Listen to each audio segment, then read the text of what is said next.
नमस्कार, मैं हूं आपके साथ साक्षी। भाजपा के भीतर कई संगठनात्मक चुनौतियां बढ़ती जा रही हैं। संघ के अन्य संगठन जैसे विश्व हिंदू परिषद और किसान संघ अब स्वतंत्र रूप से सक्रिय नहीं है।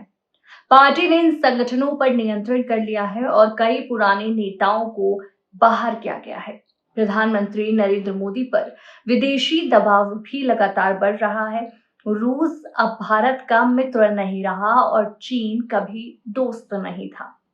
अमेरिका के साथ भी संबंध चुनौतीपूर्ण है, जिससे भारत की विदेश नीति पर दबाव पड़ रहा है।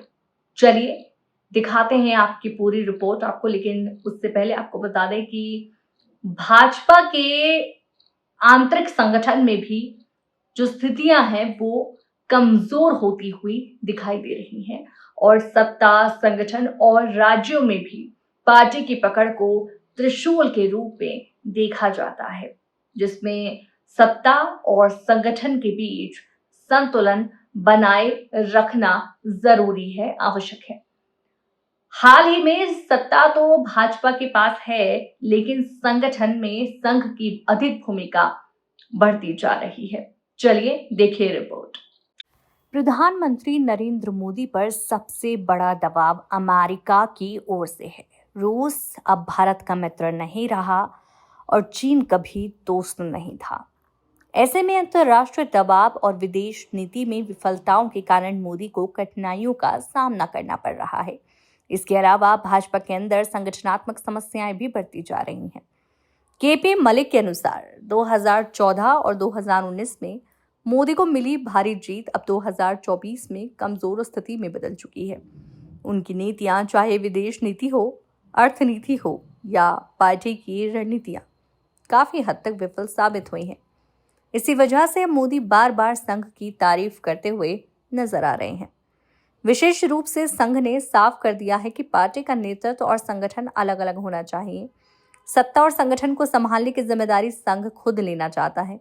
मोदी सत्ता नहीं छोड़ सकते, इसलिए उन्हें संघ के सामने झुकना पड़ रहा है। संघ ने राष्ट्रीय अध्यक्ष के चयन में भी निर्णायक भूमिका निभाई है। मुरली मनोहर जोशी जैसे वरिष्ठ भाजपा नेता संघ की नीतियों और पार्टी की स्थिति को लेकर चिंतित हैं। उन्होंने हाल ही में 70 स्लाइड्स और 11 पेज की चिट्ठी के जरिए अपने विचार सामने रखे। इसमें उन्होंने आर्थिक नीतियों, पर्यावरण और पार्टी के संगठनात्मक ढांचे पर सवाल उठाए हैं। संपर्क और दबाव केवल पार्टी के अंदर ही नहीं बल्कि राज्य चुनावों में भी दिखाई दे रहे हैं। बिहार चुनाव में एनडीए और भाजपा के गठबंधन के भीतर सीटों के बंटवारे को लेकर विवाद बढ़ रहे हैं। चिराग पासवान और उनके समर्थक भाजपा से 45 सीटों की मांग कर रहे हैं, जो पार्टी के लिए नई चुनौतियां पेश कर रहा है। केपी मलिक का मानना है कि बिहार चुनाव परिणाम भाजपा की ताकत और संगठनात्मक स्थिति तय करेंगे। यदि बिहार में पार्टी हारती है तो संघ और अन्य संगठन विरोध की आवाजें तेज कर देंगे। ऐसे में मोदी और भाजपा के लिए एक निर्णायक मोड़ साबित हो सकता है। इसके अलावा केपी मलिक ने ये भी कहा है कि नितिन गडकरी जैसे नेता भी संघ के समर्थन से आगे बढ़ रहे हैं। गडकरी को राष्ट्रीय अध्यक्ष बनाने की संभावना संघ देख रहा है, जबकि अन्य बड़े नेता जैसे शिवराज चौहान और वसुंधरा राजे इस जिम्मेदारी के लिए आगे नहीं आए। इस पूरे घटनाक्रम में स्पष्ट है कि मोदी का आखिरी दौर चल रहा है। संघ की शरण में जाने और उसकी तारीफ करने के बावजूद प्रधानमंत्री के लिए कोई स्थायी लाभ दिखाई नहीं दे रहा। विदेशी दबाव, पार्टी के विरोध और संगठनात्मक चुनौतियां सब मिलकर उनके लिए कठिन परिस्थितियां खड़ी कर रही हैं। तो जैसे कि हम देख रहे हैं कि बिहार चुनाव के बाद राजनीतिक परिदृश्य और भी स्पष्ट होगा। संघ की भूमिका, पार्टी की रणनीतियां और नए राष्ट्रीय अध्यक्ष का चयन, इन सभी मुद्दों पर बड़ा बदलाव संभव है। बिहार चुनाव के परिणाम केवल पार्टी की स्थिति तय नहीं करेंगे, बल्कि अगले साल होने वाले लोकसभा चुनावों की रणनीतियों को भी प्रभावित करेंगे। यदि भाजपा बिहार में अपेक्षित प्रदर्शन नहीं कर पाती है तो संघ और अन्य सहयोगी संगठन पार्टी के आंतरिक नेतृत्व और रणनीतियों पर अधिक सक्रिय भूमिका निभा सकते हैं। इसका सीधा असर प्रधानमंत्री मोदी की राजनीतिक छवि और उनके नेतृत्व पर भी पड़ेगा। इसके साथ ही विपक्षी दलों की सक्रियता और गठबंधन की रणनीतियां भाजपा के लिए नई चुनौतियां खड़ी कर रही हैं। जैसे जैसे बिहार चुनाव नजदीक आएंगे, चिराग पासवान जैसे युवा नेता सीटों की मांग और गठबंधन की रणनीतियों पर दबाव बनाएंगे। इससे पार्टी के अंदर राजनीतिक संतुलन बिगड़ सकता है और नए नेता उभर कर सामने आ सकते हैं।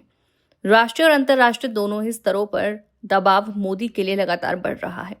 अमेरिका और अन्य पश्चिमी देशों के साथ बढ़ते तनाव और रूस और चीन के बदलते रिश्ते और घरेलू आर्थिक नीतियों पर सवाल, ये सभी मुद्दे प्रधानमंत्री के निर्णय क्षमता पर असर डाल रहे हैं।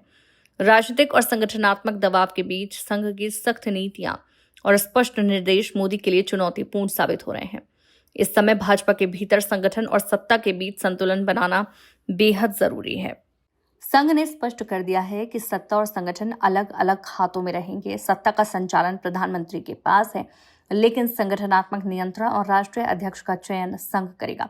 ऐसे में मोदी को न केवल चुनावी रणनीति बल्कि पार्टी के भीतर संतुलन बनाए रखने की भी जिम्मेदारी निभानी होगी।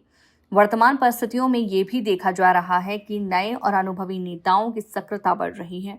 नितिन गडकरी जैसे नेता संघ के समर्थन से आगे बढ़ रहे हैं, जबकि अन्य बड़े नेता अपने कदम पीछे खींच रहे हैं।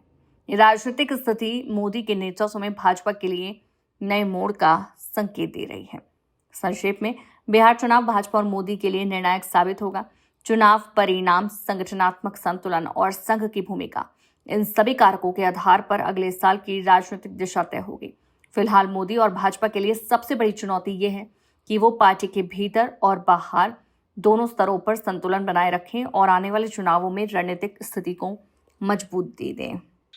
तो कैसी लगी आपको खबर? हमें कमेंट सेक्शन में अपनी राय जरूर दीजिएगा। हम लगातार इसी तरह की खबर आपके बीच लाते रहेंगे और अगर आपको ये खबर अच्छी लगी है तो अपने फैमिली और फ्रेंड्स के साथ जरूर शेयर कीजिएगा, कमेंट करके राय भी दीजिएगा, चैनल को सब्सक्राइब कर लीजिएगा। धन्यवाद।